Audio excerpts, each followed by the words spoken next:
Croeso i Gwm Idwal, dyma ni yn Warchodfa Natur Cwm Idwal ac yn y canol mae Llyn Idwal. Gwarchodfa Natur Genedlaethol cyntaf yng Nghymru. Mae yn cael ei reoli mewn partneriaeth rhwng yr Ymddiriedolaeth, Parc Cenedlaethol Eryri a Cyfoeth Naturiol Cymru. Mae'r daeareg a'r planhigion da ni'n gael yma hyd y lle yn ddosbarth awyr agored ardderchog. Lawr yn y gwylod wrth ymyl Llyn Ogwen, da ni efo stafell dehongli sy'n cael ei rhedeg gan y partneriaeth a gen ni Bwthyn Ogwen sy'n cael ei rhedeg gan yr Ymddiriedolaeth Genedlaethol. Da ni isio trio annog pobl sy'n medru dod i Cwm Idwal i ddod i Cwm Idwal, ac oherwydd hyn, da ni'n trio cynnal a chadw llwybra sy'n neud o'n addas i bawb gael dod i fyny a mwynhau. Llwybra fel yr un sgynnon ni'n tu ôl ni, sef llwybr wedi i roi gwynebu efo cerrig. Da ni'n hedfan y cerrig fyny efo hofrennydd, a wedyn da ni'n gwneud nhw adeiladu'r llwybra yn y modd traddodiadol i'r ucheldir. Wrth wneud y llwybra ddigon da i bobl fynd arnyn nhw, da ni'n diogelu yr cynnifiniodd print sgynnon ni bob ochr i'r llwybr. Fyddai'n dod yma'n aml efo grwpiau o ysgolion a cholega, ynghyd â grwpiau sydd efo diddordeb mewn daeareg a daearyddiaeth, a lle gwell na Cwm Idwal i ddangos y ddau beth yna. Mae'r daeareg yn y cwm yma'n arbennig oherwydd mae o i gychwyn yn ôl 400 miliwn o flynyddoedd yn ôl, llosg fynyddoedd ddari ffurfio y graig yn y cwm, a gath hwnna wedyn chydig o gannoedd o filoedd o flynyddoedd ddiweddarach i blygu a'i chwalu mewn ffordd, a'i bwyso at ei gilydd i gywasgu. Ac yn ddiweddarach byth ddoth y cyfnod yr oesoedd iâ, a mi ddaru'r rhewlifiant wedyn gymryd drosodd a tynnu a dangos i ni be oedd o dan wyneb y ddaear drwy naddu a gwisgo y ddaear yma. Da ni wedi dringo chydig yn uwch wan i wylod bron iawn Twll Du ymlaen i fanna. Tu ôl i mi Llyn Idwal a Llyn Ogwen. Tu ôl dros yr ysgwydd yma mae gennym ni blanhigion arbennig, sef glydlys mwsoglyd a pren y ddanodd. Planhigion sy'n byw yma'n hyn achos yr natur daeareg o dan nhw. Mae'r graig yma yn llai sur na'r creigiau yn yr ucheldir o'n cwmpas ni, sydd yn un o'n nodweddion arbennig Cwm Idwal. Dyn ni wedi gweld y planhigion Arctic Alpaidd yn blodeuo yn gynharach yn y flwyddyn. Dyn ni nôl yng Nghaer rwan, ond yn gweld y lle mewn lliw.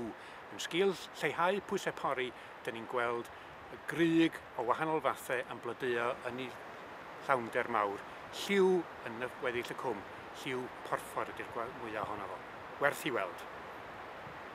Yn sgil tynnu pwysau pori o'r ardal yma, mi allwn ni wneud cymhariaeth dda efo'r tyfiant tu allan i'r warchodfa a'r tyfiant tu mewn. Tu allan i'r warchodfa, fel ydych chi'n gweld o gwmpas yn rhaid i fan hyn, chydig iawn o ryg sy'n tyfu yma, ond mae gwair a porfa byr iawn.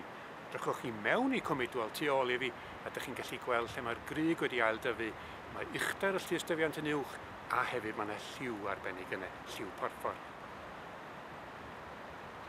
Dwi rwan yn sefyll mewn môr o borffor, gwych ydi gweld o, llystyfiant gwych sydd wedi digwydd i fan hyn yn yr 20 mlynedd diwetha.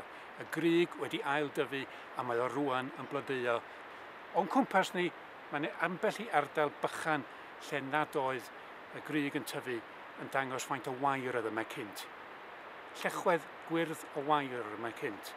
Ond yna mae'n amlwg mi oedd yna hadau gryg a drychwch ar y lliwiau rwan.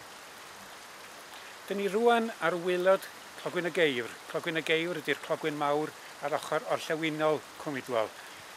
Mae o drws nesaf i'r Twll Du, sef yr hafn mawr sy'n rhedeg lawr trwy ganol Clogwyn y Geifr. I fyny ar y clogwyn tu ôl i mi, mae yna dyfiant cyfoethog tu hwnt.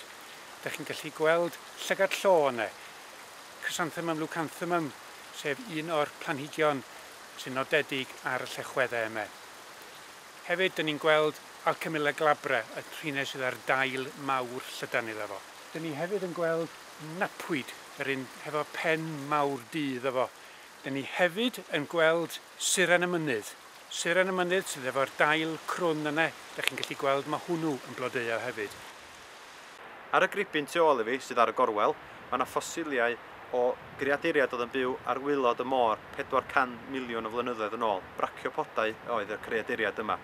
Tua 12,000 o flynyddoedd ôl, ciliodd y rhew ar ddiwedd oes y rhew. Tua 6 i 8,000 o flynyddoedd yn ôl, da ni'n gweld dylanwad dyn efo yr archeoleg a'r enwau lleoedd sydd wedi goroesi yma. Mae Gwarchodfa Natur Genedlaethol Cwm Idwal wedi bod yma 60 mlynedd bellach. amrantiad o ystyried yr oes sydd wedi bod. Yn yr amser yna, da ni wedi gwneud cymaint o ran cadwraeth a hamdden ac addysg ar y safle. Wrth edrych ymlaen, da ni am drio defnyddio Bwthyn Ogwen i wella y cyfleoedd yna o safbwynt addysg, hamdden a cadwraeth mwyn i genhedlaeth yr dyfodol ei fwynhau.